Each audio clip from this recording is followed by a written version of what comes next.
আসসালামু আলাইকুম রহমতুল্লাহি অবরকাতুহু।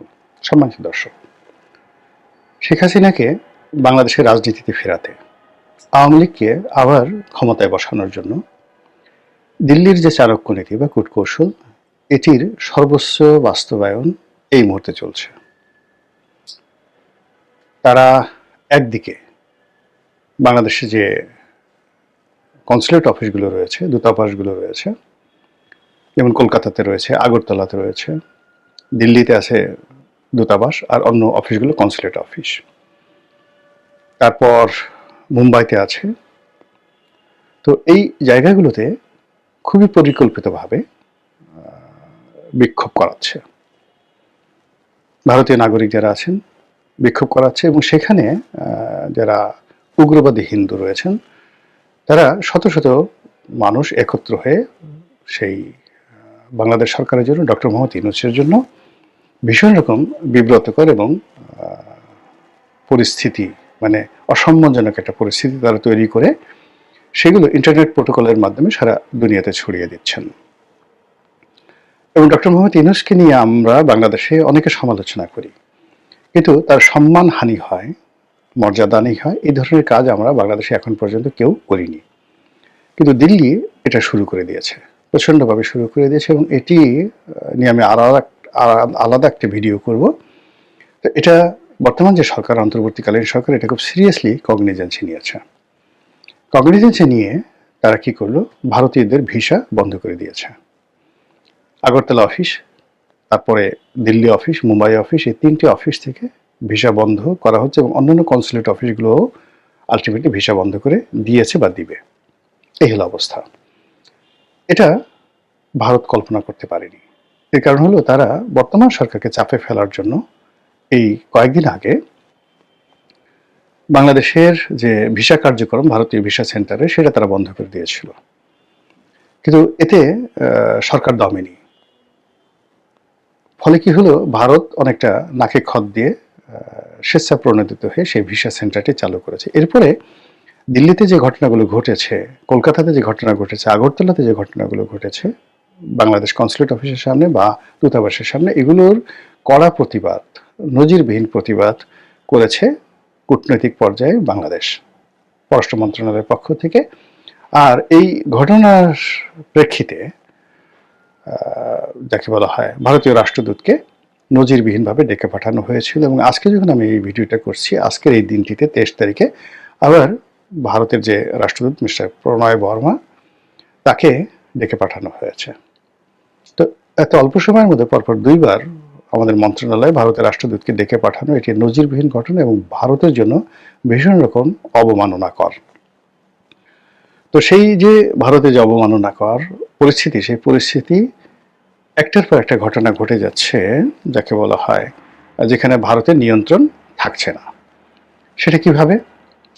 ধরুন, আমাদের ইতিমধ্যে আমরা সবাই জানি যে রাষ্ট্রীয় প্রোটোকলে ভারতের যারা এজেন্ট রয়েছেন বাংলাদেশে, তারা সরকারের অতি গুরুত্বপূর্ণ জায়গাতে বসবাস করেন বা সেখানে তারা আছেন। তো সেই ক্ষেত্রে এই মুহূর্তে সরকারের যে গুরুত্বপূর্ণ মন্ত্রণালয়গুলো রয়েছে, সেখানে ভারতের অনেক এজেন্ট আছে, এতে কোনো সন্দেহ নেই। আবার এর কাউন্টারে আমেরিকার এজেন্ট আছে, এর কাউন্টে আবার পাকিস্তানের এজেন্ট আছে। অতি সম্প্রতি সরকারের যে একটি গুরুত্বপূর্ণ মন্ত্রণালয়, সেই মন্ত্রণালয়ের উপদেষ্টা পরিবর্তন হয়ে গেল স্বরাষ্ট্র মন্ত্রণালয়, এবং সেই স্বরাষ্ট্র মন্ত্রণালয় পরিবর্তিত হওয়ার ফলে সেখানে নতুন যিনি আসবেন তিনি মূলত আমেরিকান লবির মানুষ, আর আগে যিনি ছিলেন তিনি মূলত বাংলাদেশের যে সেনাবাহিনী, ক্যান্টনমেন্ট, এই লবির মানুষ। ফলে এখানে একটা মানে কি হলো, মানে আগে যারা ছিল তিনি কি আমেরিকার লোক ছিলেন, না ভারতের লোক ছিলেন, নাকি ক্যান্টনমেন্টের লোক ছিলেন, আর যিনি আসলেন তিনি কার লোক হবেন? এবং নির্বাচনের এই সময়টাতে স্বরাষ্ট্র মন্ত্রণালয়ে এই পরিবর্তন নিয়ে যে কথা শুনছি, এখানে ভারতের একটা বিরাট চাণক্য নীতি আছে। 2 নম্বর হলো যে আমাদের সীমান্ত এলাকাগুলোতে ভারত সৈন্য সমাবেশ করেছে এবং গ্যারিসন তার স্থাপন করেছে। এবং গত এক সপ্তাহে ভারতের প্রথম শ্রেণীর যে সকল পত্রপত্রিকা রয়েছে, তাদের যারা কর্তা ব্যক্তি, তাদের যে পার্সোনাল প্রোডকাস্ট রয়েছে, বড় বড় সাংবাদিক, তাদের নিজস্ব প্রোডকাস্ট রয়েছে, ওখানে যে সকল সোশ্যাল ইনফ্লুয়েন্সার রয়েছেন, আমাদের বাংলাদেশের ইনফ্লুয়েন্সারদের মতো নয়, যারা ভারতের জাতীয়তাবাদ ধারণ করেন এবং সরকারের প্রতি তাদের যথেষ্ট প্রভাব রয়েছে এবং তারা রাজনৈতিক দলের মুখপাত্র রূপে কাজ করেন। পত্রপত্রিকা যেই জিনিসগুলো সরাসরি লিখতে পারেন না, সেগুলো তারা তাদের নিজস্ব ইউটিউব চ্যানেলে সেটা প্রচার করেন। তো এরকম কিছু পডকাস্টে আমি দেখলাম যে ভারতের পক্ষ থেকে এই সকল যারা ইনফ্লুয়েন্সার রয়েছেন তারা একটি যুদ্ধের স্বপ্ন দেখছেন।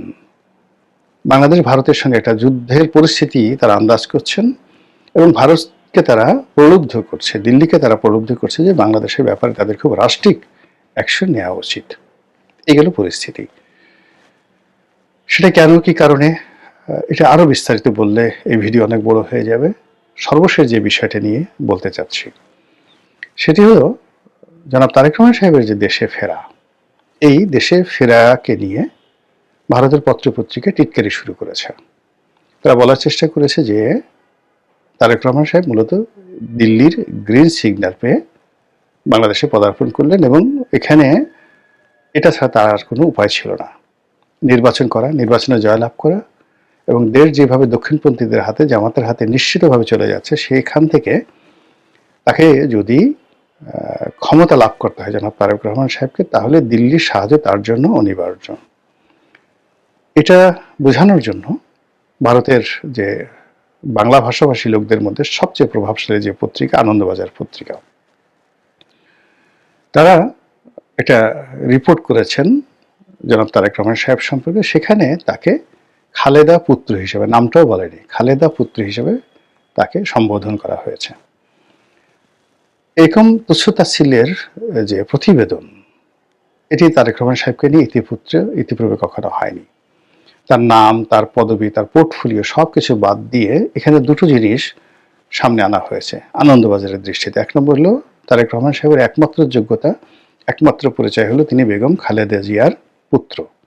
এবং এখানে খালেদা জিয়ার পুত্র বলা হয় নাই, আরও যে জিনিসটি হলো তাকে বলা হয়েছে খালেদা পুত্র। মানে জিয়াউর রহমানের যে লিগেসি, সেই লিগেসি থেকে তাকে ডিটাচ করে কেবলমাত্র খালেদা পুত্র হিসেবে তাকে অভিহিত করা হয়েছে। আর দ্বিতীয় শব্দটা হলো যে খালেদা পুত্রের ভারতের বন্ধুত্ব, সহানুভূতি ছাড়া তার আর কোনো উপায় নেই। এখন পরিস্থিতি এমন অবস্থা হয়ে গেছে, সেই যে পরিস্থিতি, সেই পরিস্থিতির কারণে তাকে ভারতের সঙ্গে সমঝোতা করতেই হবে, তা না হলে তার দল নির্বাচনে জয়লাভ করতে পারবে না, আর নির্বাচনের মাঠে দাঁড়াতেই পারবে না। পুরো পরিস্থিতি এখন দক্ষিণপন্থীদের হাতে চলে গেছে। চীনপন্থী, তারপর তুরস্কপন্থী, পাকিস্তানপন্থী, সৌদিপন্থী, পুরো পন্থী যারা দক্ষিণপন্থী যে ব্লক রয়েছে বাংলাদেশে, তাদের হাতে চলে গেছে। তো এই কারণে সেই দিল্লির সমঝোতা, দিল্লির নির্দেশনা, দিল্লির বন্ধুত্ব, দিল্লির সাহায্য, দিল্লির প্রভাব সবকিছু মেনে নিয়ে তারেক রহমান সাহেব দেশে ফিরছেন, এরকম একটা ইন্ডিকেট আনন্দবাজার পত্রিকায় দেওয়া হয়েছে। আর এটা নিয়ে বাংলাদেশে যারা তারেক রহমান সাহেবের বিরোধী, বিএনপি বিরোধী, তারা কিন্তু কথাবার্তা বলছেন। আর দেখলাম যে কিছু ইনফ্লুয়েন্সার রয়েছেন বা কন্টেন্ট ক্রিয়েটার রয়েছেন, তারা নিরপেক্ষ বক্তব্য দিয়ে ভারতের যে আনন্দবাজার তাদের সমালোচনা করেছে, কিন্তু তারেক রহমান সাহেবের পক্ষে কোনো ন্যারেটিভ তৈরি করেনি। আর তারেক রহমান সাহেবের যে মিডিয়া সেল রয়েছে বা বিএনপির মিডিয়া সেল রয়েছে বা তাদের যারা টেলিভিশনে যান, বক্তব্য দেন, এই বিষয়টা তারা কগনিজেন্সি নেননি। এটা যে একটা ন্যারেটিভ এবং এটা যে বাংলাদেশ ভারত সম্পর্ক, বাংলাদেশের সাথে বিএনপির সম্পর্ক, আগামী নির্বাচনের সাথে বিএনপির সম্পর্ক, এটা যে একটা গুরুত্বপূর্ণ ভূমিকা পালন করে, এটা তারা বুঝতেই পারেনি। গেল এক। দুই নম্বর হলো যে এই যে ভারত যে চাণক্য নীতি করছে, সময়কে ব্যবহার করে ধরে নিলাম যে এর সঙ্গে বিএনপির কোনো যোগাযোগ নাই, তারেক রহমান সাহেবের কোনো যোগাযোগ নাই, রয়ের সাথে তার কোনো কানেক্টিভিটি নাই, কিচ্ছু নাই, কিন্তু তারা যে ফাঁদ পেতেছে সেই ফাঁদের মধ্যে বিএনপি আলটিমেটলি পড়ে গেছে।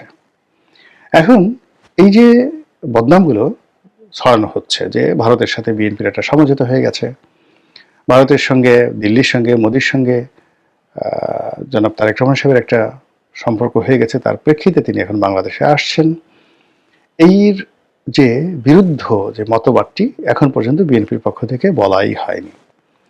দ্বিতীয় মতবাদটি তারা বলবেন উনি আসার পরে, যে তারেক রহমান সাহেব যে আসছেন মূলত দিল্লির শর্ত মেনে, আর দিল্লির শর্ত হলো আওয়ামী লীগকে পুনর্বাসন করতে হবে, নির্বাচনে অংশগ্রহণ করতে দিতে হবে, অথবা নির্বাচনের পরে বিএনপি যখন ক্ষমতায় আসবে তখন আওয়ামী লীগকে ওয়াক ওভার দিতে হবে এবং আওয়ামী লীগকে রাজনীতিতে পুনর্বাসন করতে হবে এবং এই সময়টিতে যা কিছু হয়েছে সব কিছু বাদ দিতে হবে। এবং এই কথাগুলো যাকে বলা হয় যেভাবে প্রচার করা হবে, সেই প্রচারের বিরুদ্ধে ন্যারেটিভ তৈরি করার জন্য মিডিয়া থেকে শুরু করে অন্য কোনো জায়গাতে বিএনপির শুরু হয়নি। বিএনপি যেটা চেষ্টা করছে সেটা হলো দেশের মূলধারার যে গণমাধ্যম, এখন মূলধারার গণমাধ্যম তো খুব অল্প মানুষ পড়ে। ধরেন প্রথম আলো, ডেইলি স্টার, অন্যান্য পত্রিকা কতজন মানুষ পড়ে, এবং তাদের দ্বারা যারা পাঠক মানে প্রথম আলোর পাঠক তারা মরে গেলেও মানে বিএনপিকে সাপোর্ট করবে না।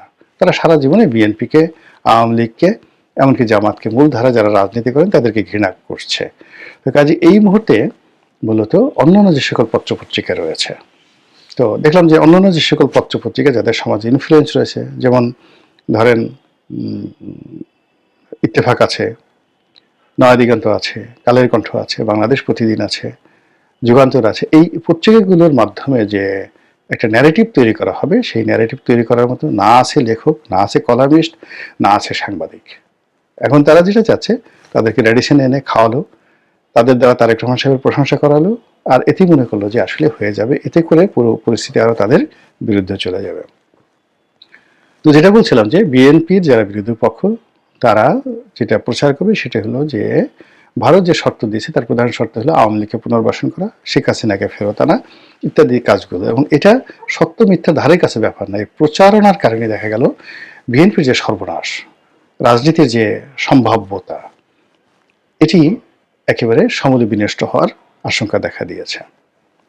আর এরকম ঘটনায় প্রতিপক্ষ নিশ্চিতভাবেই আপনি দেখবেন যে কাঁঠাল ভাঙবে বিএনপির মাথায়, কিন্তু ফলাফল যারা কাঁঠালের যে স্বাদ, আহ্লাদ, রস এসব যাকে বলা হয় গ্রহণ করবে বা খাবে বিএনপি বিরোধী শক্তি, বিশেষ করে জামায়াত ইসলামী।